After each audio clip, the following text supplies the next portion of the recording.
details, and I've noticed that make it real. with girls, like, yeah, you guys notice minuscule details that aren't really relevant to the story, but might have made you feel a certain way. Yeah. Versus us, it's like, okay, well, tell us the, you know, who, what, where, when, and why.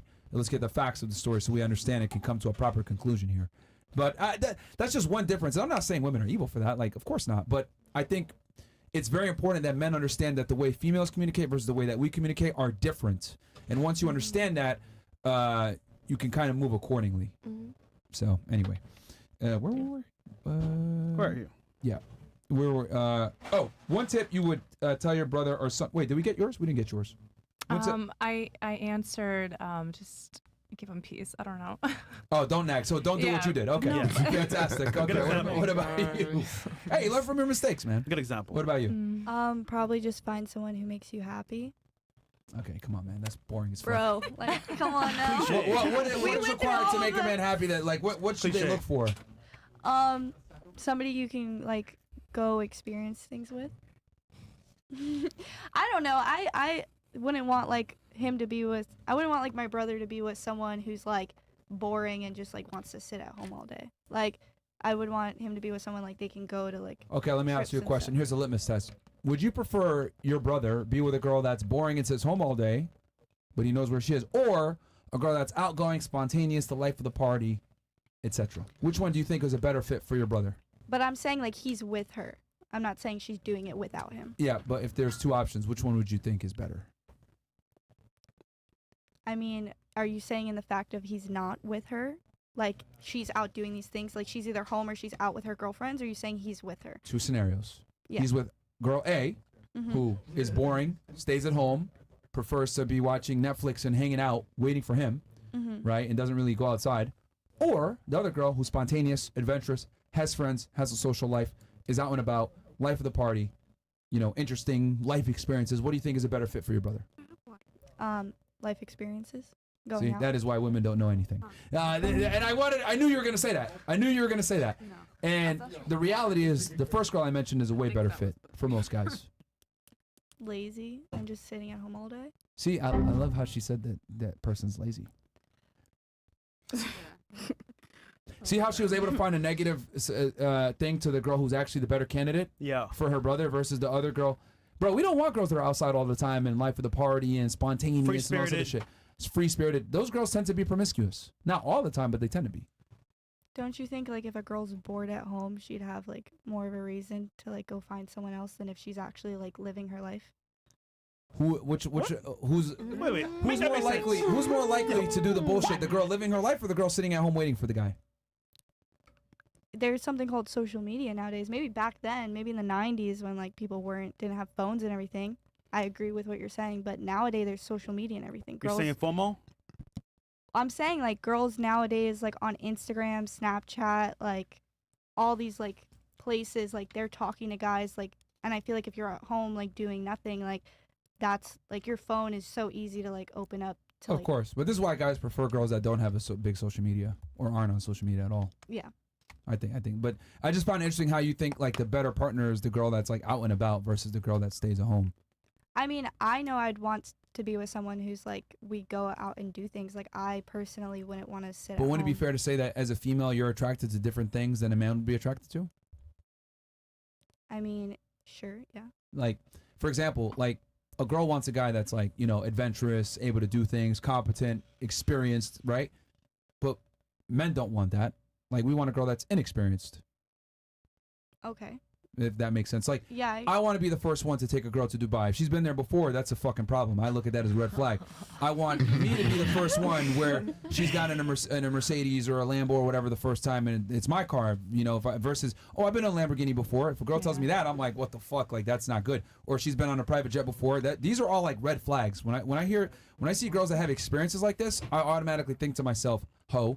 And this is how most men think. Like, they'll never admit it, but if I see a girl that's had luxurious experiences, I'm like, oh, this isn't good. What if she, like, provided those experiences for herself? How? No, how? I'm genuinely asking.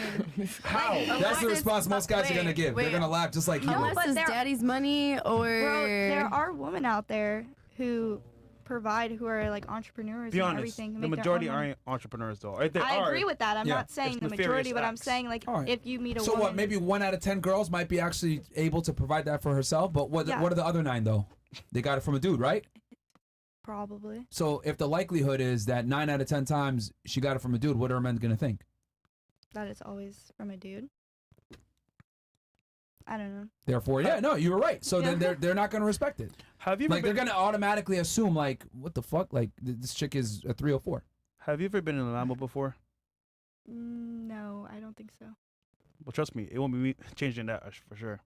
Oh, What? well, she's with a What? horse. No, Chris is gonna change that.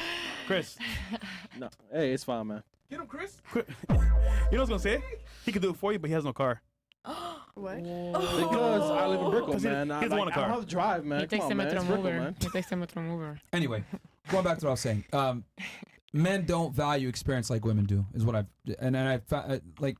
And this is another I'm not picking on you, by the way, for saying this, because I've noticed a lot of girls that come on the show, they tend to think like men and women have the same attraction triggers, but it's actually the opposite. Like you're attracted to a guy that's smart, confident, tall, money, status, worldly experiences. We, on the other hand, we're attracted to a girl that's young, impressionable, not experienced. You know, we don't care about their money or their competence. We want to be the ones to teach them competence, if anything, right? Because all of you guys said earlier, I want a leader, right? Mhm. Well, how am I going to be a leader if you've already experienced everything? You have to be Provider. better than me. Yeah, but if you've already done all this stuff, you've been in Lambos, you've been to expensive places, you've done all this shit. But I haven't done it with With you. with that Oh. person. But why, okay, good point. You. Good point. But Vroom, why? vroom. But why should I go ahead and give you those experiences when I can go get another girl that's going to appreciate it way more? How would you like? Does that make sense? How are you to say though that one girl would appreciate it more than the other girl Well, just because she's experienced? because we're human beings. Like when people have experienced things before, a lot of the times they don't appreciate it to the same degree as if they had it, if they've never had it before or it's the first time, right? This happens a lot with girls, right? So what I've noticed with women when we interview them, if they date a rich guy before, every single guy that comes after that, they're gonna hold that next new guy to that old standard of the guy they had before. It's very difficult for a girl to meet a guy that is wealthy or has some kind of status, whatever, and then go backwards, right? So girls a lot of times are victims of their own success with men. But what ends up happening is like it's very hard for them to find that guy again. They'll break up with him and then they'll hold every new guy to that standard. Now, we can enhance that situation, but to be honest, the first new experience for somebody that you care about is better than having a second experience. Yeah. So I'd rather be the first one that creates that impression versus somebody else. Like, I mean, this sounds kind of fucked up, but I look at women as like kind of like clay, right? Oh, and, shit. right. and I'll explain, but with this analogy, we should probably go to Rumble before I go into We this can. situation. Yeah, go to Rumble. No, Rumble.com/first. we're still on YouTube. We're still on YouTube. We're That's still. what I was gonna say. We go to Rumble. Oh, it's like, oh, okay. So, all right, I'll clean it up then. So, when a woman, right? Please, In this, yeah, I'll so when a female is like young, right, 18 to like 24, right, that's when she's the most impressionable, and the strongest man in her life is going to typically define her. If she has strong brothers, a strong father, etc., like they're gonna mold her a lot of times well, because if it's the dad or the brothers, they don't want her to be a 304. They don't want her out there on the streets. They want her to be a good girl, etc. Because obviously you don't want your sister being the town, village bicycle, right? Yep. Because that's embarrassing for you and your last name. So she'll be molded, right? And the strongest guy that comes into her life when she's still impressionable and the clay is still, nice and soft, Yep. she'll be molded to that man. Now, what ends up happening is as women get older, they get more and more hardened, right? Yep. And once they reach a certain age, it's going to be very difficult for them to, change. This is why, girls that are in their 30s or girls that are successful, etc., they're not going to change because they've kind of been doing their own thing and they refuse. Why? They're like, well, I've always lived my life the way that I want. Why the fuck am I going to change because of a man? And these girls are no longer impressionable. Now, of course, you could go ahead and date them or whatever, and you can have your masculinity on point and they might follow you, but why would I go ahead and go through the trouble of trying to change a girl that's 31 years old when I'm going to meet a girl that's 21 years old that's going to respect me, that's going to follow my leadership? She'll view the world through my lens, and she'll be more than likely following my lead and be more submissive versus an older girl that already has her preconceived notions on males. She might have been burned by a guy before, now I got to deal with that trauma and that baggage. She might be bringing kids in. So Yep. men value women that are inexperienced versus women value men that are experienced. Wouldn't that make you Does that their make dad? sense? Huh? If you date someone who's too inexperienced, wouldn't you have to like parent them Yeah. Because if you're older, like you're gonna have to teach them every single thing. They're incapable.